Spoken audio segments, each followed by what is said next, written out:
विश्रांतीनंतर सर्वांचं स्वागत आणि महत्त्वाची बातमी ती म्हणजे सुरतच्या सुरक्षेमध्ये वाढ करण्यात आलेली आहे। पोलिसांकडून वाहनांची कसून चौकशी केली जाते। भारत पाकिस्तान तणावादरम्यान पोलीस यंत्रणा आता अलर्ट मोडवर गेलेली आहे। प्रत्येक वाहनांची कसून चौकशी केली जाते, तपासणी केली जाते।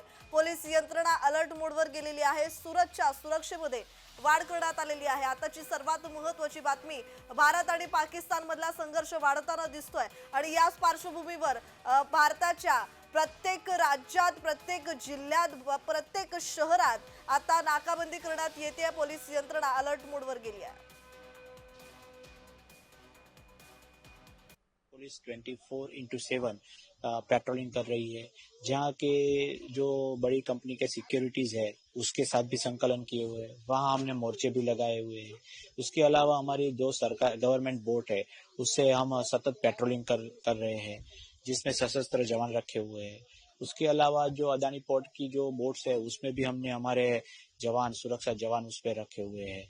और जो फिशरमैन वॉच ग्रुप हमारे उसकी हमने 2 मीटिंग ले चुके हैं, उसको भी हमें सतर्क किए हुए हैं कि कुछ भी मूवमेंट दिखाई दे दरिया में तो तुरंत हमें इन्फॉर्म करें। इस तरह आप देख रहे हैं कि हम पूरी तरह अलर्ट है। दरम्यान कराची बंदरावर सुद्धा भारतानं हवाई हल्ला केला। इस्लामाबाद लाहोर नंतर कराचीवर हल्ला करण्यात आलेला आहे। पाकिस्तानचे आता धाबे दणाणलेले पाहायला मिळत आहेत। आता संघर्ष वाढलेला पाहायला मिळतोय। आता बात निकली है तो अभी दूर तक जाएगी असं म्हणत आता भारतानं पाकिस्तानला धडा शिकवायला सुरुवात केलेली आहे। पाकिस्तान आता घाबरलेला आहे, बिथरलेला पाहायला मिळतोय आणि पाकिस्तानने काही जागांवर आता फायरिंग ही थांबवल्याचं पाहायला मिळतं। आता पाकिस्तानकडे शस्त्र साठा संपलेला आहे, त्यामुळे आता पाकिस्तानचे धाबे दणाणलेले पाहायला मिळत आहेत। कराची बंदरावर भारतानं हवाई हल्ला केलाय। त्याचबरोबर पाकिस्तान आता पुरता बिथरलेला पाहायला मिळतोय। सुरतच्या सुरक्षेमध्ये वाढ करण्यात आली आहे। पोलिसांकडून वाहनांची कसून चौकशी केली जाते। तर कराची बंदरावर सुद्धा भारतानं हवाई हल्ला केला। इस्लामाबाद लाहोर नंतर कराचीवर हल्ला करण्यात आलाय। पाकिस्तानचे धाबे दणाणलेत, कारण सध्या आपण पाहतोय भारत आता पेटलेला आहे। भारतानं आता शस्त्र हातात घेतलेली आहे। पाकिस्तान विरोधात आता भारतानं शस्त्र हातात घेतलेली पाहायला मिळत आहे।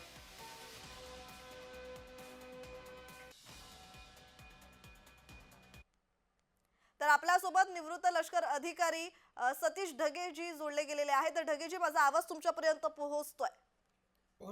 जी जी जी आपण पाहतोय सध्या पाकिस्तानच्या कुरघोड्या सुरू आहेत, मात्र याच पाकिस्तानच्या कुरघोड्यांना भारतानं सुद्धा चोख प्रत्युत्तर दिलेलं आहे। आता सध्या प्रत्येक राज्यात, प्रत्येक जिल्ह्यात, प्रत्येक शहरामध्ये नाकाबंदी वाढवली आहे। सुरक्षेच्या कारणास्तव खबरदारी घेण्यात येते। कराची बंदरावर भारतानं हवाई हल्ले केलेत, या संदर्भातला आपलं विश्लेषण? नक्कीच. मुळात पहिल्यापासून भारतानं जे आहे स्पष्ट भूमिका ठेवली होती, की रेसिप्रोकल ॲक्शन. तुम्ही जशा प्रकारची ॲक्शन कराल आम्ही तसाच त्या ठिकाणी रिस्पॉन्ड करू. जी पाकिस्ताननं जे आहे परवा म्हणजे कालच्या रात्री, आधीच्या रात्री जे आहे 15 मिलिटरी इन्स्टॉलेशनवर हल्ला केला, म्हणून आपण त्यांची लाहोर सेक्टरमधली जी एअर डिफेन्स सिस्टम होती ती उद्ध्वस्त केली. आणि कालच्या रात्री तर पाकिस्ताननं अशा प्रकारची आगळीक केली, की लेह लद्दाखपासून, काश्मीर व्हॅलीपासून, जम्मूपासून, पंजाब असो, राजस्थान असो, गुजरातच्या कच्छपर्यंत प्रचंड प्रमाणामध्ये ड्रोनचे हल्ले केले, प्रचंड प्रमाणामध्ये एरियल स्ट्राईक करण्याचा त्या ठिकाणी प्रयत्न केला। आपली एरियल किंवा एअर डिफेन्स सिस्टम जी होती, S-400 ट्रायम्फ डिफेन्स सिस्टम जी आहे ती चांगल्या रीतीने सक्षम होती। त्यानं जे आपलं काम चोख बजावलं, म्हणून या प्रकारचे हल्ले एक प्रकारे जे आपण निष्प्रभ करण्यामध्ये यशस्वी ठरलो। पण मानवी वस्तींवर, ज्या ठिकाणी नागरी वस्ती, ज्या ठिकाणी पॉप्युलेशनची डेन्सिटी जास्त आहे, अशा ठिकाणी हल्ला करण्याचा पाकिस्तानचा हा जो प्रयत्न होता तो खरोखरच निंदनीय होता। आणि माझ्या मते that was the red line जी पाकिस्ताननं क्रॉस केली। आणि मग ही रेड लाईन क्रॉस केल्यानंतर कालच्या रात्री, मागच्या काही तासांमध्ये ज्या प्रकारचा भयानक विनाश पाकिस्तानला पाहावा लागला तो आपण पाहतोय। पाकिस्तानच्या सर्वच भागामध्ये आपण जबरदस्त हल्ले त्या ठिकाणी चढवलेले आहेत। आणि हे फक्त एरियल स्ट्राईकच नाही, कालच्या रात्री ज्या प्रकारे क्रॉस बॉर्डर फायरिंग पाकिस्तान त्या ठिकाणी करतोय, त्याला सुद्धा जशास तसं उत्तर आपल्या आर्मीनं दिलेलं आहे आणि आपली नेव्ही सुद्धा जी आहे अरेबियन सी मध्ये काही मागे राहिलेली नाही. कराची बंदर जे पाकिस्तानचं अत्यंत महत्वाचं असं नर्व सेंटर मानलं जातं, एक महत्वाचं कमर्शियल सेंटर मानलं जातं, पाकिस्तानची आर्थिक राजधानी म्हणजे कराची मानली जाते. त्या कराची बंदरावर सुद्धा जे आहे आपण हल्ला केलेला आहे, एक प्रकारे त्या ठिकाणी स्फोट झालेले आहेत, ब्लास्ट त्या ठिकाणी झालेले आहेत. म्हणजे आर्मी, नेव्ही, एअरफोर्स हे एकत्रितपणे जे आहेत पूर्णतः पाकिस्तानवर तुटून पडलेले आहे आणि काहीच तासामध्ये पाकिस्तानचा किती मोठ्या प्रमाणावर नुकसान झालं हे सगळ्या जगाला त्या ठिकाणी दिसतंय. दुसऱ्या बाजूला यानंतर जो आहे पाकिस्तान सुद्धा रिटॅलिएट करण्याचा प्रयत्न करेल. येस, पाकिस्तानचं कंबरडं आपण मोडलं, पण पाकिस्तानही रिटॅलिएट करण्याचा प्रयत्न करेल. त्या अनुषंगाने सगळ्या शहरांमध्ये ही सुरक्षा व्यवस्था जो अलर्ट तुम्ही दाखवला तो आणखी मजबूत करण्यात आलेला आहे. मुख्यतः आपल्या महाराष्ट्रामधली मुंबई सारखी जी सिटी आहे, जी जी भारताची आर्थिक राजधानी आहे, सागरी मार्गातून सुद्धा तिथे सुरक्षेशी संबंधित प्रश्न निर्माण होऊ शकतो. त्या सगळ्या अनुषंगानं हे सिक्युरिटी अलर्ट आणि ही तयारी आपल्याला लक्षात घ्यावी लागेल. जी जी ढगेजी, आपण सध्या तरी पाहायला गेलं, जेव्हा ऑपरेशन सिंदूर राबवण्यात आलं तेव्हा भारतानं जी युद्धाचे नियम असतात ते काटेकोरपणे पाळलेले होते. फक्त जे दहशतवादी विरोधी कारवाया तिथं दहशतवाद विरोधी कारवाया तिथं सुरू असतात, त्याचबरोबर जिथून दहशतवादी बनवले जातात तिथली तळ फक्त भारतानं लक्ष केली होती. मात्र पाहायला गेलं तर पाकिस्ताननं नागरी वस्त्यांवर हल्ले केले. या संदर्भातलं आपलं विश्लेषण. नक्कीच भारत जो आहे एक रिस्पॉन्सिबल पॉवर आहे आणि ज्या प्रकारे 22 एप्रिलला पहलगाम हल्ला झाला, सुरुवात कोणी केली? पाकिस्तानने केलेली आहे. जी त्याच्या रिप्लायमध्ये आपण ज्या सुरुवातीला नॉन कायनेटिक ऍक्शन म्हणजे नॉन मिलिटरी ऍक्शन त्या ठिकाणी सुरुवात केली.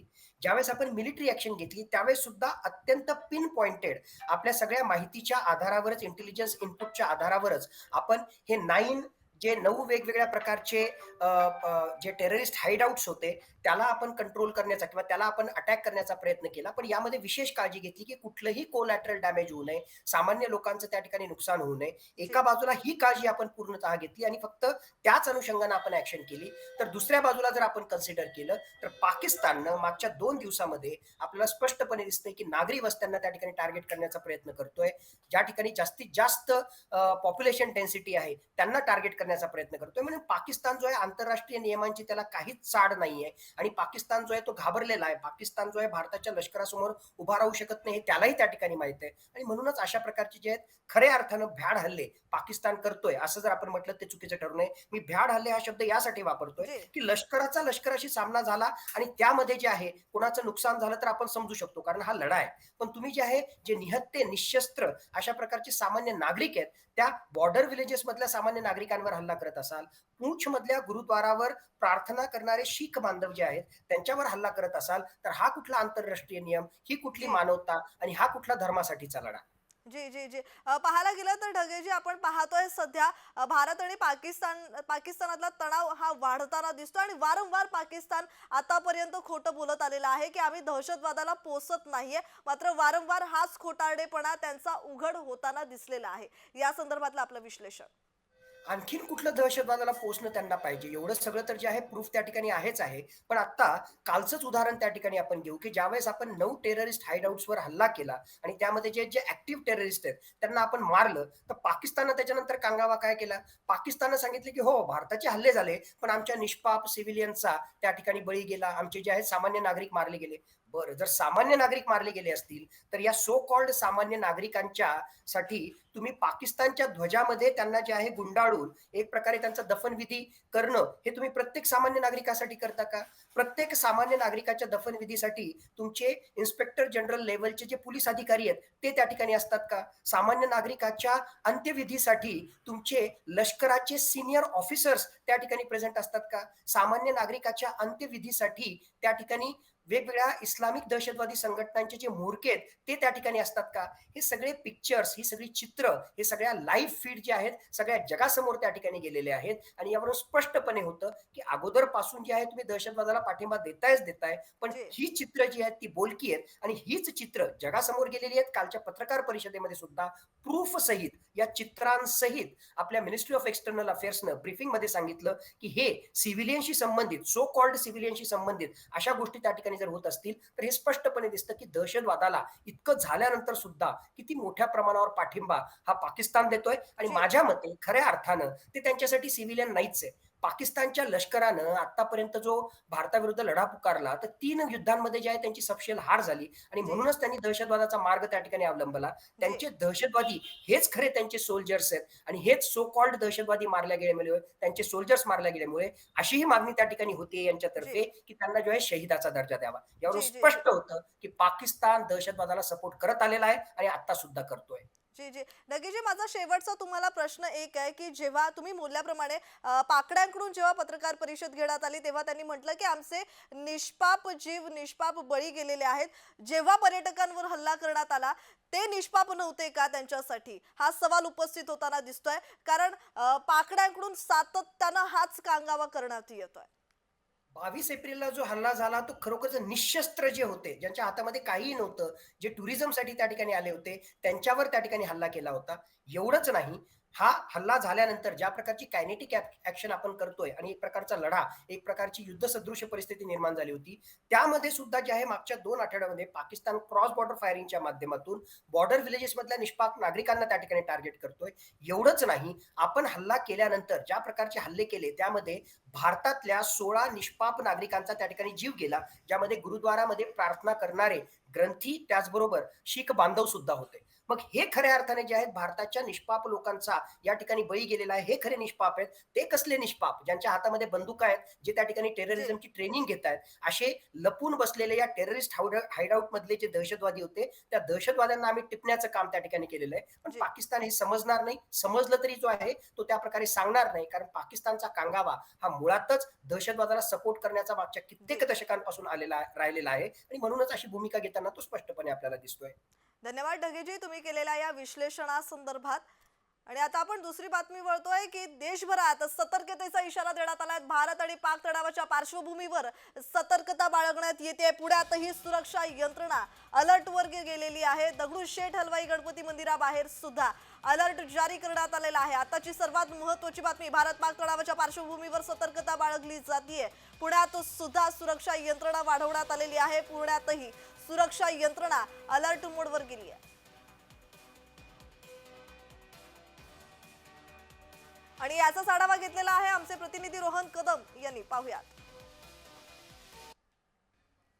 सध्या भारतातील सगळ्याच धार्मिक स्थळांवरती सुरक्षेची काटेकोरपणे पालन जे आहे ते केलं जातं चित्र आपल्याला पाहायला मिळतंय. कारण का ज्या पद्धतीने पाकिस्तानच्या सैन्याने असेल किंवा पाकिस्तानच्या यंत्रणेने असेल वैष्णवी देवी यात्रेवरती ड्रोन हल्ला करण्याचा प्रयत्न केला, त्यानंतर महाराष्ट्रातील आणि भारतातील सगळ्याच जवळपास मुख्य अशा मंदिरांवरती किंवा धार्मिक स्थळांवरती पोलिसांचा चोख बंदोबस्त जो आहे तो आपल्याला पाहायला मिळतोय. आपण सध्या आता पुण्यातील श्रीमंत दगडूशेठ हलवाई गणपती मंडळासमोर आहोत. अगदी काल रात्रीपासून मोठ्या प्रमाणामध्ये दंगल नियंत्रण पथक असेल किंवा इतर यंत्रणा असेल, ही सगळी यंत्रणा या ठिकाणी ऍक्टिव्ह झाल्याचं चित्र आपल्याला पाहायला मिळतंय. कारण का हा सगळा अतिशय संवेदनशील भाग जो आहे तो मानला जातो आणि या संवेदनशील भागामध्ये मोठ्या प्रमाणामध्ये यापूर्वी देखील धमक्या ज्या आहेत त्या प्राप्त झालेल्या होत्या. त्याचबरोबर याच्या पाठीमागे अगदी फरासखाना पोलीस स्टेशन आहे, त्या पोलीस स्टेशनच्या आवारामध्ये देखील काही वर्षांपूर्वी जो आहे तो स्फोट झालेला होता. त्यामुळे आता मोठ्या प्रमाणामध्ये हे सगळी यंत्रणा जी आहे ती ऍक्टिव्ह झालेली आहे आणि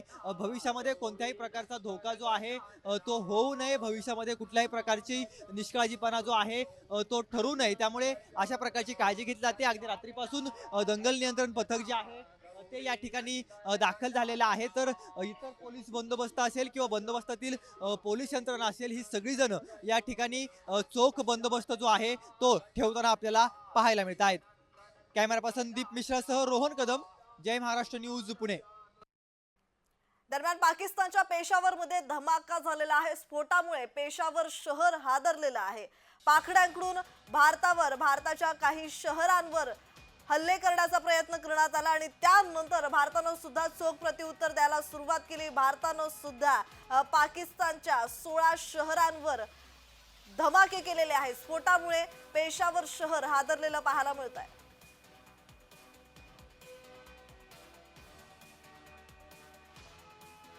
दरम्यान भारतानं कराची बंदरच उद्ध्वस्त केलंय. कराची बंदरावर क्षेपणास्त्र डागण्यात आलेले आहेत. भारताच्या हल्ल्यात कराची बंदर बेचिराख झाल्याची माहिती समोर येतेय. सध्या आपण ही दृश्य पाहतोय कराची बंदरावरची, जिथं आता भारतानं बंदरच उद्ध्वस्त केलेलं आहे. कराची बंदरावर क्षेपणास्त्र डागण्यात आलेले आहेत. भारताच्या हल्ल्यात कराची बंदर बेचिराख झाल्याची माहिती समोर येते. पाकिस्ताननं चूक केली आणि ही घोड चूक आता पाकिस्तानला चांगलीच भोवलेली पाहायला मिळते. भारताला त्यांनी आव्हान दिलं आणि भारतानं सुद्धा त्याला चोख प्रत्युत्तर द्यायला सुरुवात केली आणि त्याचबरोबर जे कराची बंदर आहे पाकिस्तानचं, त्याच कराची बंदराला बेचिराख केलेलं आहे.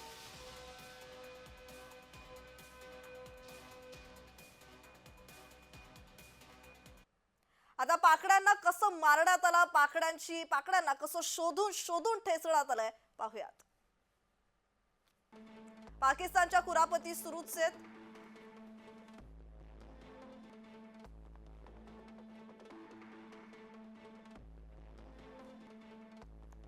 जम्मू, पंजाब, राजस्थानमध्ये हल्ल्याचा प्रयत्न करण्यात आलाय.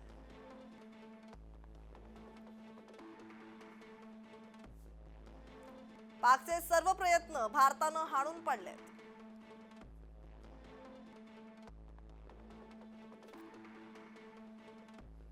तर पाकचे अनेक ड्रोन भारतीय अवकाशात झेपत होते आणि त्यानंतर भारतीय यंत्रणा सतर्क झाली. भारताची एअर डिफेन्स सिस्टम सक्रिय झाली आणि त्यानंतर भारताकडून पाकड्यांना चोख प्रत्युत्तर देण्यास सुरुवात झाली आहे. जम्मू विमानतळ, रेल्वे स्टेशनवरही हल्ल्याचा प्रयत्न पाकड्यांकडून करण्यात आला आणि तो भारतानं हाणून पाडलाय. जम्मू काश्मीरमध्ये लगेचच ब्लॅकआउट सुरू झालं. कोणताही अनुचित प्रकार घडू नये, नागरिकांना कोणताही त्रास होऊ नये यासाठी निर्णय घेण्यात आला. उरी सेक्टरमध्ये तुफान गोळीबार करण्यात आला आणि याच गोळीबाराला भारताकडून सुद्धा चोख प्रत्युत्तर देण्यात आलं. राजस्थानमध्ये पाकिस्तानचे मिसाईल पाडण्यात आलं. ज्या मिसाईलवर पाकिस्तान उड्या मारत होतं ते भारतानं अगदी सहजतेने पाडलं. धर्मशालेतील IPLचा सामना याच पार्श्वभूमीवर थांबवण्यात आला. भारत आणि पाक मधला जो तणाव टोकाला जाऊन पोहोचलेला आहे त्यावर हा निर्णय घेण्यात आलेला आहे. पाकिस्तानचं मोठं नुकसान या हल्ल्यात झालंय. अगदी निस्तानाबूत पाकिस्तान झालेला आहे, बेचिराख झालेला आहे. पाकचे 2 F-17 फायटर प्लेन पाडले गेलेत.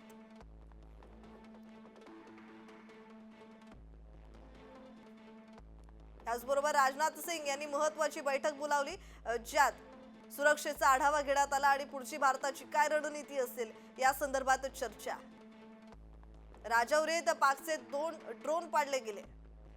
ज्या ड्रोनच्या सहाय्यानं पाकिस्ताननं हल्ला करण्याचा प्रयत्न केला तो अगदी सहजतेने भारतानं पाडलेत. पठाणकोट त्याचबरोबर लष्कर तळाला धोका नाही आहे.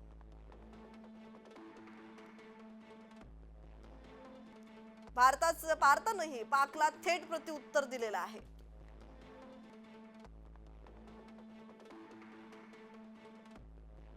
त्याचबरोबर भारताकडून लाहोर, सियालकोट मध्ये ड्रोन हल्ले करण्यात आले. भारताकडून पाकिस्तानची जी मुख्य 16 शहरं होती ती लक्ष्य करण्यात आली आहेत.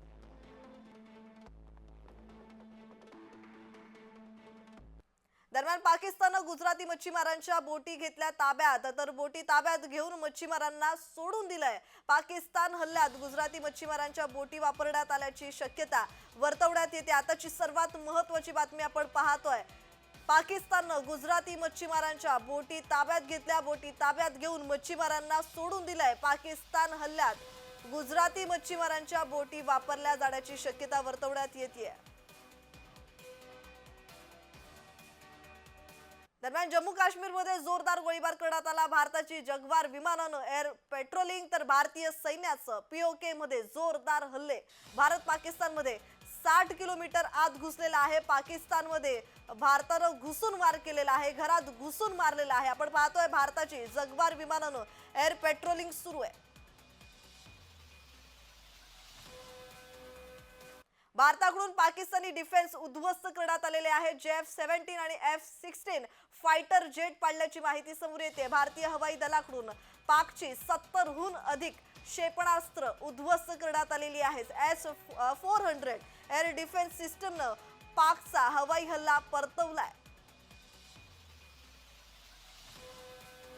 भारतीय सैन्याची मोठी कारवाई. भारतीय सैन्यानं पाकिस्तानचे 45 क्षेपणास्त्र पाडलेत. POK मध्ये पाकिस्तानी सैन्याला भारताकडून चोख प्रत्युत्तर देण्यात आलेलं आहे। क्वेटामध्ये पाकिस्तानच्या अनेक लष्करी छावण्या उद्ध्वस्त करण्यात आलेल्या आहे। भारतीय सैन्यानं अनेक मोठी कारवाई केलेली आहे। आपण पाहतोय भारतीय सैन्यानं पाकिस्तानचे 45 क्षेपणास्त्र पाडलेले आहेत। पीओके मध्ये पाकिस्तानी सैन्याला भारताकडून चोख प्रत्युत्तर देण्यात आलेलं आहे। पाकिस्ताननं घोड चूक केली, भारताला आव्हान देऊन क्वेटामध्ये पाकिस्तानच्या अनेक लष्करी छावण्या उद्ध्वस्त करण्यात आलेल्या आहेत। दरम्यान भारताकडून पाकिस्तानचे 8000 एक्स अकाउंट बंद करण्यात आलेत। पाकड्यांकडून येणाऱ्या अफवा थांबवण्यासाठी ही महत्त्वाची कारवाई करण्यात आलेली आहे। भारतानं मोठं पाऊल उचललेलं आहे, कारण सोशल मीडियावर पाककडून अफवा पसरवल्या जात आहेत, खोटं बोललं जात आहे वारंवार, त्यामुळे तणावाची शक्यता अजून वाढताना दिसतेय। त्यामुळे आता भारतानं हे मोठं पाऊल उचललंय। पाकिस्तानचे जे 8000 एक्स अकाउंट आहेत ते बंद करण्यात आले।